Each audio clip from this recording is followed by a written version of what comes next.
I feel like every family has that one person who is a bit extra in everything that they do. And in my family, that one person is my dad. Whether he's watching football, blessing dinner, or simply drinking a glass of water.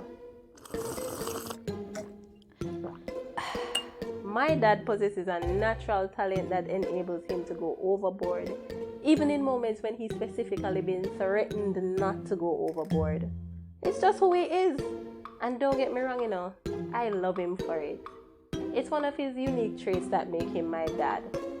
But on the other hand, it's also why after years and years of witnessing countless examples of him blowing things way out of proportion, I finally mastered the art of knowing when not to take him too seriously.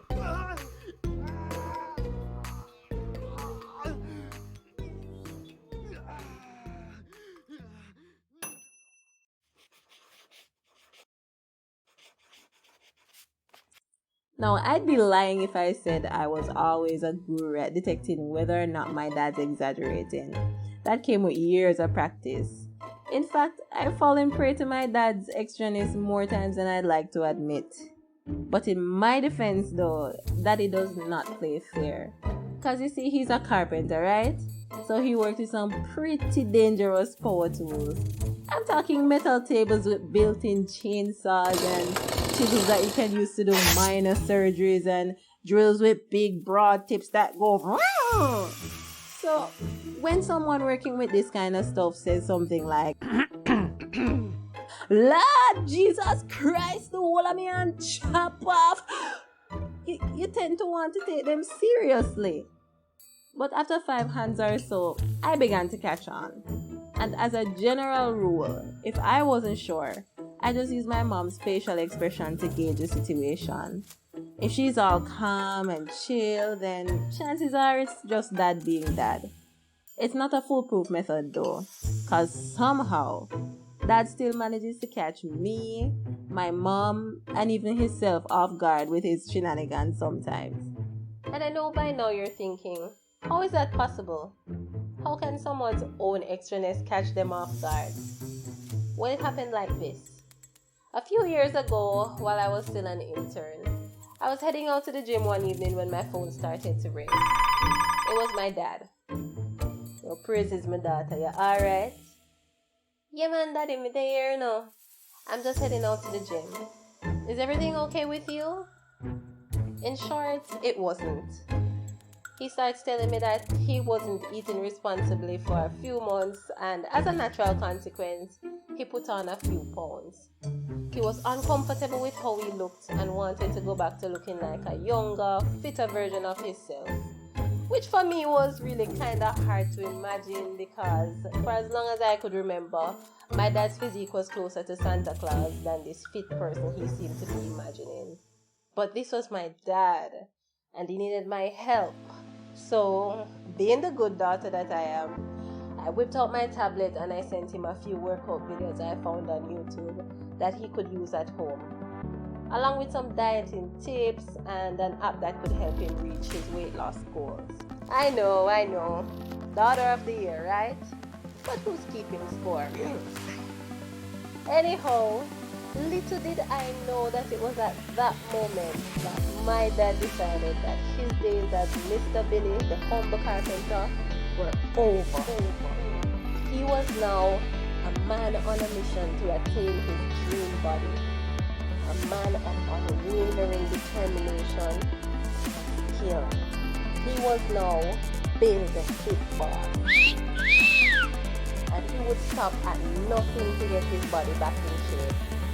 He started doing core workouts every day, lifting weights at the gym, playing football with the youth them on the weekend, and some days he would be found in the dance studio breaking it down.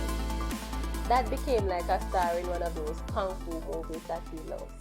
And this was the scene after getting his ass kicked where he would go off on a solemn quest to train and meditate until he releases the dragon.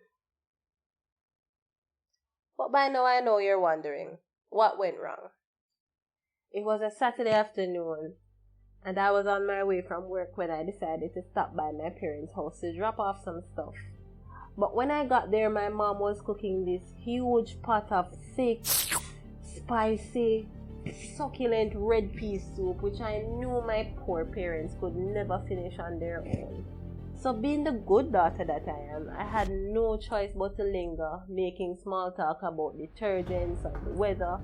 It didn't really fool anyone, but I didn't care, as long as I was there when that soup was ready. So anyway, my mom and I decided to watch some TV while the soup simmered a little, and we turned the TV way up to the maximum volume, because that's just how we do it, right? And we're there laughing, enjoying the movie, when suddenly we hear that voice over the sound of the TV. My chest, Lord God, praises, Maria. So Mom and I rushed outside to find Daddy sitting behind his work table, and from the look on his face, I could tell that he was in pain. My chest no feel right, I think I hit this for me. Now I knew I was a doctor here, but old habits die hard, so I look over to my mom, expecting her to be like, Bill, stop the foolishness. But instead, she just looked stressed out. We quickly assist him to a chair, and I tell my mom to go call for some help. In the meanwhile, I started asking him some important questions. Daddy, where exactly is the pain, and what does it feel like? He points to the center of his chest and says, it feels like something sharp is stabbing me right here, every time I move or every time I take a deep breath in. I then asked him about pain in the left arm or jaw, weakness, shortness of breath, if his heart is racing or fluttering, or if he felt nauseous, to all of which he replied, no.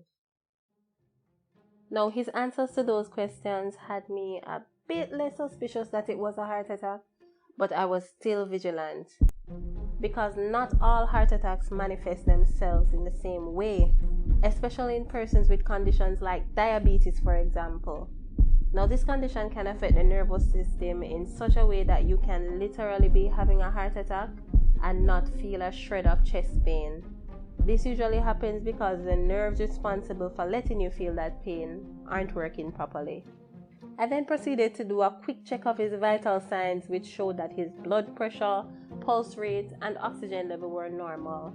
And just looking at him, he didn't seem to be in any distress at all. I continued my assessment while my mom called my brother, just in case we needed to go to the emergency room. At this point though, I'm still in full emergency mode, helping him to get off his shirt so I could listen to his chest. Then something interesting happened. In the urgency of the situation, I was a bit nervous, and as a result, I wasn't the most gentle examiner. So as I grabbed at his shirt, my knuckles gave Daddy a little conk right there in the center of his chest. This causes Dad to flinch and quickly grab my hand with cat-like reflexes.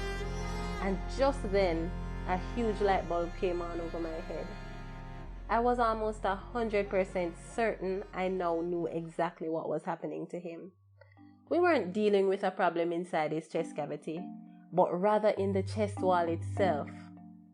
I located his sternocostal joints, which are these joints that are formed between the cartilage of your ribs and your sternum, and I applied some pressure with my hand, and sure enough, it sent Dad tensing up in pain once more. I felt a sense of relief.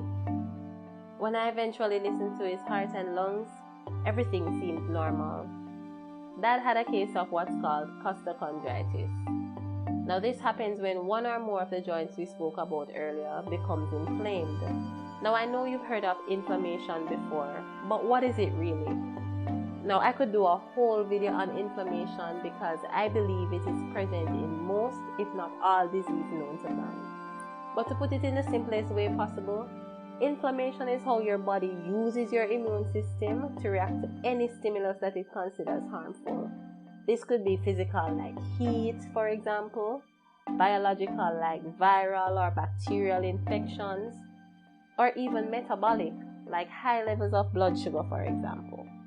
The point is, no matter what the stimulus, Inflammation causes your body to release substances that lead to pain, swelling, redness, and increased warmth at the inflamed area.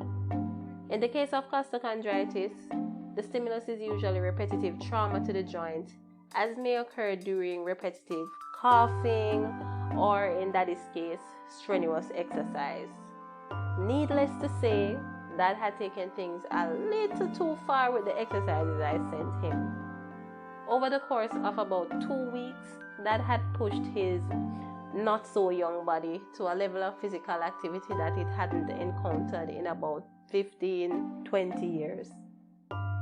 When my brother finally got there, we took him to the emergency room cause, hey, I can be sure of my diagnosis and still not be comfortable taking on absolute medical responsibility for not just my dad, but any close family member or friends.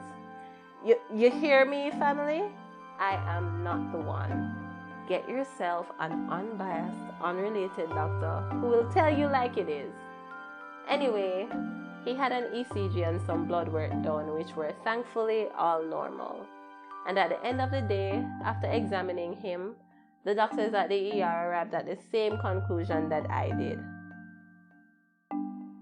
Dad was given a prescription for some anti-inflammatory meds and an order to lay off the ninja stuff for a few weeks, which he ignored at first, but after 2 subsequent episodes of costochondritis, he yielded. We both learned very important lessons from the whole ordeal. For my dad, it was that getting to your goals requires consistent discipline with small efforts over time, rather than to hurt yourself going at it all at once. And me, I learned that next time, I should tell my dad that he's perfectly fine just the way that he is.